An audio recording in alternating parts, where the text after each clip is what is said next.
So hey guys, welcome back to our channel. So today we will talk about dark side of horrid Henry. बचपन से मुझे cartoons देखना बहुत पसंद है और मैंने टीवी पे देने वाले लगभग सारे कार्टून्स देखे हुए हैं और अभी भी मेरा फेवरेट शिनचैन ही है क्योंकि स्टैंडर्ड सेट किया है उसने बहुत अच्छा।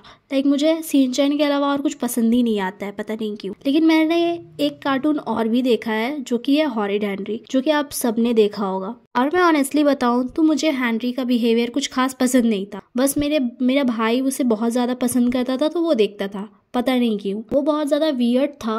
बट ये कार्टून मुझे पसंद आए चाहे ना आए, लेकिन मेरे भाई के जैसे बहुत सारे लोग थे जो इस कार्टून को बहुत ज्यादा देखते थे और उन्हें बहुत ज्यादा अच्छा लगता था ये हेनरी कैरेक्टर। बट इस कार्टून को देखने वाले अधिकतर लोग तो जानते ही नहीं है कि इस कार्टून में दिखाना क्या चाहते थे लोग और इसका असली मीनिंग क्या था। सो इंडिया के टेलीविजन में आने वाले बहुत सारे कार्टून हैं जो इंडिया के है ही नहीं, मतलब उन्हें हिंदी में डब करके हमें दिखाया जाता है। और ऐसा बहुत बार होता है कि ये लोग जो डब करते हैं वो लोग डायलॉग्स को अपनी तरफ से मॉडिफाई करते हैं, मतलब उन्हें जैसा चाहिए होता है वो वैसा दिखाते हैं। एट टाइम्स हमने बहुत बार देखा हो कि स्क्रीन पे कुछ अलग दिखा रहा होता है और जो डायलॉग्स होते हैं वो कुछ अलग होते हैं। और ऐसा मैंने बहुत बार देखा है शिनचैन कार्टून में। लिटरली बच्चों को देखने नहीं दिया जाता है वो शो, और हमारे यहाँ सीन काट करके और डायलॉग्स को चेंज करके दिखाया जाता है बच्चों को, जो कि ठीक है, कोई बात नहीं। वल्गैरिटी को बच्चों से दूर ही रखना चाहिए, क्योंकि अगर शिनचैन की हरकतें बच्चे देख ले तो पता नहीं क्या करेंगे, क्योंकि बच्चे बहुत ज्यादा कैची होते हैं। क्योंकि बात अच्छी हो या बुरी, बच्चे जल्दी सीख जाते हैं। और शायद इसीलिए टीवी के बहुत सारे रूल्स है कि बच्चों को क्या दिखाना है और क्या नहीं, ये बहुत ज्यादा सोच समझ कर टीवी पे लाया जाता है। सो कार्टून्स की लिस्ट में जो टीवी में दिखाए जाते थे और एक कार्टून नेटवर्क का शो था वो था हॉरिड हेनरी, जो आपने भी कभी ना कभी देखी होगी, जो कि बहुत ज्यादा अच्छा शो था। बट जब हम इस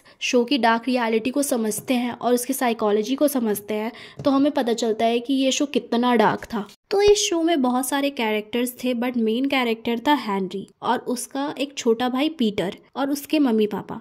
सो फर्स्ट एपिसोड में तो आपको ये फैमिली बहुत नॉर्मल लगेगी। आपको ऐसा लगेगा कि बहुत लवी डवी फैमिली है, एक बच्चा शरारती है और एक बच्चा बहुत ज्यादा शांत, जो कि बहुत ज्यादा नॉर्मल है किसी भी हाउस होल्ड में। अगर आप देखते हो कि किसी भी हाउस होल्ड में 2 या 3 बच्चे हैं तो उसमें से कोई ना कोई शरारती निकलेगा और कोई ना कोई बहुत ज्यादा शांत निकलेगा, या फिर तीनों ही शरारती निकलेंगे। और हेनरी भी शरारती था, और इसमें आपको देखकर ऐसा लगेगा ही कि हेनरी शरारती है और उसे पिटाई पड़ रही है तो इसमें क्या गलत बात है, और उससे डांटा जा रहा है तो उसमें भी क्या गलत बात है। इंडिया में होता तो उसकी सुताई हो जाती, वो भी चप्पलों से। लेकिन नहीं, आप लोग गलत समझ रहे हो, क्योंकि ऐसा है कि अगर इंडिया में हमारे माँ बाप एक को पीटेंगे तो वो सबको पीटेंगे, ऐसा सच में होता है। और ये मैंने देखा है क्योंकि मेरी पिटाई हुई है मेरी भाई बहनों की। जब हम लोग हेनरी की सिचुएशन को देखते हैं तो हमें पता चलता है कि ये इसके माँ बाप इसके और इसके भाई के बीच में बहुत ज्यादा डिस्क्रिमिनेशन करते। अगर पीटर कुछ गलती कर रहा हो तो उसके बदले भी डांट सिर्फ और सिर्फ हेनरी को पड़ती, यहाँ तक कि उसकी बातों को कोई प्रायोरिटी में नहीं रखता।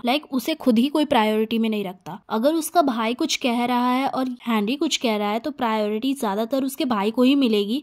ये सारे एपिसोड्स में देखा गया, और अगर आप अभी भी उसके कोई भी एपिसोड खोल लोगे तो उसमें ऐसा ही दिखाया जाएगा। बेसिकली ये यूके का कार्टून है और जो इसके राइटर है उन्होंने खुद कहा है कि कार्टून की इंस्पिरेशन उनकी खुद की लाइफ है, मतलब इनकी लाइफ में सच में ऐसा हुआ है, ऐसा डिस्क्रिमिनेशन हुआ है। और यहाँ तक कि ऐसे बहुत सारे हाउस होल्ड्स में होता है कि अगर पढ़ाई में अगर कोई अच्छा बच्चा हो तो उसे बहुत ज्यादा प्रायोरिटी मिलती है, और जो ज्यादा पढ़ने में अच्छा नहीं हो उसे प्रायोरिटी नहीं दी जाती। जो पढ़ाई में अच्छा है या फिर जो शरारतें नहीं करता है उस बच्चे को बहुत ज्यादा लाड प्यार से पाला जाता है, और यहाँ तक कि दूसरे बच्चों को छोड़ दिया जाता है ऐसे ही, अगर उनपे ज्यादा ध्यान भी नहीं दिया जाता है। और ऐसे ही डिस्क्रिमिनेशन फेस कर रहा था हेनरी, क्योंकि उसके मम्मी पापा के नजरों में जो पीटर था उसका छोटा भाई बहुत ज्यादा आज्ञाकारी बच्चा था। उसके ग्रेड्स भी अच्छे आते थे और वो सब्जियां भी खा लेता था, जैसा कि कार्टून में दिखाया गया है। और कार्टून में ऐसा दिखाया गया कि हेनरी को पसंद है जंक फूड, जो उसके घर में आते नहीं थे या फिर कभी कभार आ जाते थे। इसके अलावा उसके मम्मी पापा के टोन में शिफ्टिंग भी बहुत ज्यादा देखी गई है क्या, मतलब होती है। जब भी हेनरी से वो बात करते हैं बहुत ज्यादा स्ट्रिक्ट टोन में बात करते हैं, यहाँ तक कि अगर उसकी मम्मी भी उससे बात कर रही होती है तो बहुत ज्यादा स्ट्रिक्ट टोन में बात कर रही होती है, ऐसा मोस्ट ऑफ द टाइम लगता है। पीटर से उसकी मम्मी बात कर रही होती है, मोस्ट ऑफ द टाइम ऐसा लगता है कि वो बहुत ज्यादा स्वीट होने की कोशिश कर रही है या फिर उसे बहुत ज्यादा प्रेज कर रही है।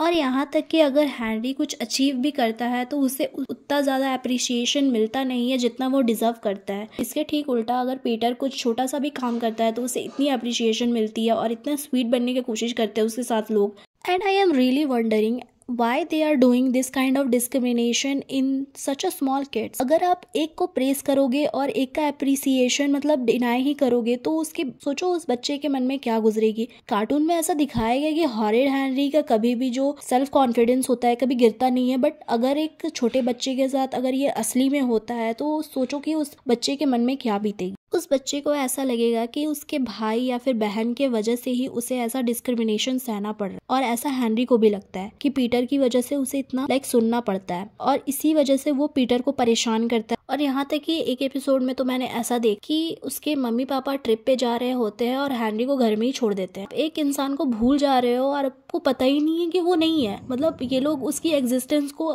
एक्नॉलेज ही नहीं करते भाई। तो ये लोग सिर्फ 4 लोग हैं और पता नहीं है कैसे वो एक इंसान को भूल सकते। हमारे यहाँ तो नहीं हो, अगर कोई पिकनिक में भी जाए और बड़ी गाड़ी में भी जाए तो गिन गिन के लोगों को बैठाते हैं कि सब आ गए कि नहीं आए, और ये लोग अपने बेटे को ही भूल गए। और ऐसा नहीं है कि ये भेदभाव किसी को दिखता नहीं है, ये सबको दिखता है, क्योंकि आप क्लियरली इस पिक्चर में देख रहे हो कि जो पीटर की बनाई हुई ड्राइंग है उसमें हेनरी का हाथ छूटा हुआ है। टोटली वो फैमिली से अलग है। In this picture you can clearly see Henry की सिचुएशन क्या है उस फैमिली में, मतलब उसको उसके पेरेंट्स चाहते ही नहीं है उस फैमिली में। और ये सारा भेदभाव सिर्फ घर तक ही नहीं है, बाहर भी उसके टीचर्स, क्योंकि उसके पेरेंट्स उसे एक्नॉलेज नहीं करते, उसके पेरेंट्स उसके गलतियों को सुधारते नहीं है, यहाँ तक कि उसके पेरेंट्स पे ध्यान भी नहीं देते, इसलिए टीचर्स भी उससे अनॉय फील करते हैं और उसकी जो मेंटल स्टेट है उसको समझते। इवन दो घर में और बाहर भी हेनरी के साथ इतना सब कुछ हो रहा होता है, बट फिर भी उसके बहुत सारे फ्रेंड्स होते हैं, जो कि बहुत अच्छी बात है, क्योंकि ये सिर्फ एनिमेशन है तो हेनरी के मेंटल स्टेट की फिक्र हमें नहीं करनी चाहिए। बट आप खुद ही सोचो, अगर किसी असली बच्चे के साथ ऐसा हो रहा होता तो उसके ऊपर क्या बीतती, उससे कितना वर्थलेस फील कराया जाता और उसे कितना टॉर्चर सहना पड़ता बिकॉज ऑफ हिज पेरेंट्स, जो कि डिस्क्रिमिनेट करते हैं अच्छे बच्चे और बुरे बच्चे में। और पता नहीं इन्हें ऐसा क्यों लगता है कि ऐसा करने से उनका दूसरा बच्चा भी सुधर जाएगा।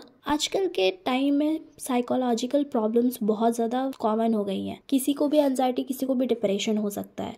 आप किसी का फेस देख के पता भी नहीं कर सकते कि उसको डिप्रेशन है या भी नहीं, और एक बच्चे के साथ ऐसा करना इज़ वेरी प्रॉब्लमेटिक। मुझे नहीं लगता किसी भी बच्चे को ऐसा चाइल्डहुड देना चाहिए, और माँ बाप को भी अपने बच्चों में ऐसा डिस्क्रिमिनेशन नहीं करना चाहिए जिसमें उन दोनों के बीच झगड़ा और बच्चों के बीच सिर्फ और सिर्फ टॉक्सिसिटी रह जाए। So that's it for this video. अगर आपको वीडियो अच्छा लगे तो लाइक शेयर सब्सक्राइब जरूर करें और बेल आइकन जरूर हिट करें। Bye bye.